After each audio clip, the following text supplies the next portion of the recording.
Bem, na tabela 11.1 do livro do Okuno, que é uma tabela obtida de um livro de física médica, publicado em 1978, estão os valores de energia liberada em reações de oxidação. Conforme a gente já havia calculado para a glicose, a energia liberada por litro de O2 usado seria de 5,1 quilocalorias por litro de O2. E o valor calórico da glicose havia dado 3,81 quilocalorias por grama. No caso de carboidratos, esse valor aumenta um pouquinho para 4,1, é igual para a proteína, 4,1, e para gorduras ele é mais do que o dobro, dá 9,3. A tabela também traz os valores calóricos da gasolina e da madeira.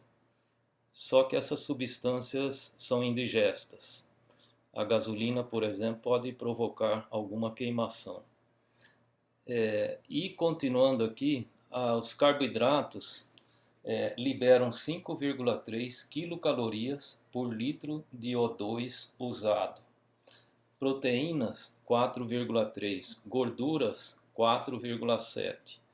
Como esses valores são próximos, numa dieta típica, a quantidade de quilocalorias liberada fica no intervalo de 4,8 a 5 quilocalorias por litro de O2 usado. Esse é um dado importante porque a partir desse consumo de oxigênio é possível calcular o gasto metabólico do corpo, ou seja, baseado na respiração. Quando a pessoa consome em torno aqui na média 4,9 quilocalorias por litro de O2 respirado, ou seja, cada litro de O2 que ele respira representa um gasto de 4,9 quilocalorias. Hoje em dia há aparelhos capazes de medir o consumo de O2 de uma pessoa em diferentes atividades. E os respirômetros mais completos podem medir tanto o volume de O2 consumido como o de CO2 produzido. Neste aparelho, é importante a pessoa aspirar o ar pelo nariz e expirar pela boca. E assim o aparelho baseado na circulação do ar que passa pelo pulmão e tendo um oxígrafo que mede o teor de oxigênio do ar, ele pode calcular quanto é consumido pela pessoa no repouso, em atividade, numa caminhada moderada, numa caminhada mais intensa. E baseado nesse consumo de oxigênio, é calculada a quantidade de energia que a pessoa gasta durante uma atividade ou durante o dia. Bem, o organismo humano não aproveita 100% do valor calórico dos alimentos que são ingeridos. E esse aproveitamento depende do tipo de substância. No caso de carboidrato, para uma pessoa saudável, o aproveitamento é de 98%. Para a gordura, 95% e proteína, 92%. Ou seja, as proteínas são de mais difícil digestão e a perda, no caso delas, é maior. Assim, os nutrólogos e nutricionistas já consideram o valor calórico das substâncias ingeridas com o desconto do que não é aproveitado. Então é usual considerar que o valor calórico de carboidrato seja de 4 quilocalorias por grama, quando seria de 4,1, mas com o desconto já passa para 4. Gordura, que era 9,3, 100%, é considerado 9. E proteína, 4, porque tem um valor calórico igual de carboidrato. Bem, a razão de metabolismo basal, RMB, representa a taxa metabólica basal, ou seja, a quantidade de energia que a pessoa gasta no repouso, sem atividade. No homem, é considerado uma média de 32,1 quilocalorias por dia por quilograma. Assim, uma pessoa de 76 quilos teria um gasto diário de 2.439,6 quilocalorias por dia. E podemos fazer essa conversão aqui da taxa metabólica basal em watts, ou seja, quantos watts de potência essa RMB representa.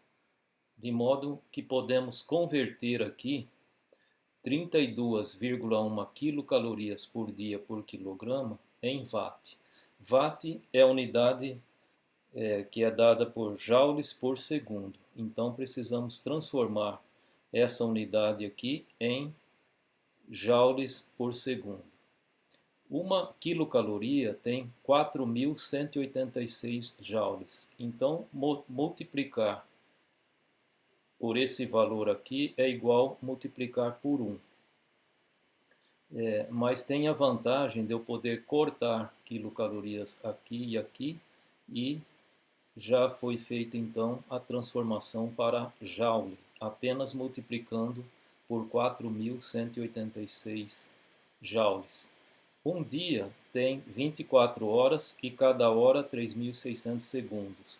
Então, multiplicar por esse valor aqui também é igual multiplicar por 1, mas é feita a transformação cortando dia com dia para segundos embaixo. E ao multiplicar pelo peso da pessoa de 76 quilogramas, também quilogramas é cortado, então as unidades que sobraram aí é joules por segundo, e fazendo essa conta aqui, nós encontramos o valor de 118 watts. O rendimento do trabalho externo realizado é representado pela letra eta e é igual ao trabalho útil realizado pela energia gasta. Alguns rendimentos são: andando de bicicleta em torno de 20%, nadando 2%, porque mais atrito ocorre. E para o motor a gasolina, o rendimento é de 38%. Isso quer dizer que do valor calórico da gasolina, 80% resulta em trabalho útil e 62% é transformado em calor. A tabela 11.3 traz o consumo de oxigênio e taxa de metabolismo basal dos órgãos de um homem de 65 kg. Vejam que o cérebro pesa 1,4 kg, mas fica com 19% da taxa metabólica basal. Os músculos pesam 28 kg para essa pessoa de 65 kg e fica com 18% da taxa metabólica basal, que é aproximadamente igual ao gasto do cérebro. O rim, que pesa apenas 300 gramas, fica com 10%. E o coração, que pesa 320 gramas, fica com 7%. Assim, um dos maiores gastos aí é do rim, porque a atividade de filtrar o sangue e eliminar os resíduos, é uma atividade que tem um grande gasto energético. É importante notar também que os autores deram aqui o consumo de O2. Quanto consumo de O2 ocorre no cérebro, e por aí eles calcularam qual que é a percentagem da taxa metabólica basal. Ou seja, todos os cálculos aqui dos gastos de energias foram feitos com base no consumo de O2. E esse consumo de O2 eles devem medir avaliando o fluxo sanguíneo que passa através do tecido do órgão. Por exemplo, no coração passa muito sangue, mas não passa pelo tecido. Eles avaliam só o que passa pelo tecido do coração e com base nessa quantidade de sangue que circula por esse tecido, é que eles calculam o consumo de O2 e a partir desse consumo de O2 se chega na energia gasta em cada órgão. E na tabela 11.4 está o consumo de oxigênio para um homem de 1,75 metros quadrados de superfície e 76 quilogramas. Então, aqui estão os consumos de oxigênio para diferentes atividades, dormindo, sentado em repouso, e baseado nesse consumo de O2, foi calculada a perda de energia pela pessoa. Dormindo, então a pessoa tem uma perda de 83 watts. No caso, em repouso, está associado ao metabolismo basal, nós havíamos calculado e chegado ao valor de 118 watts em slide anterior. Aqui a tabela traz 120 watts. Então, dormindo, a pessoa gasta consideravelmente menos. Sentado assistindo aula, a pessoa tem um gasto consideravelmente maior. Ou seja, é bom assistir aula. No entanto, esse raciocínio meu fica perdido aqui, porque passeando a pessoa gasta mais ainda.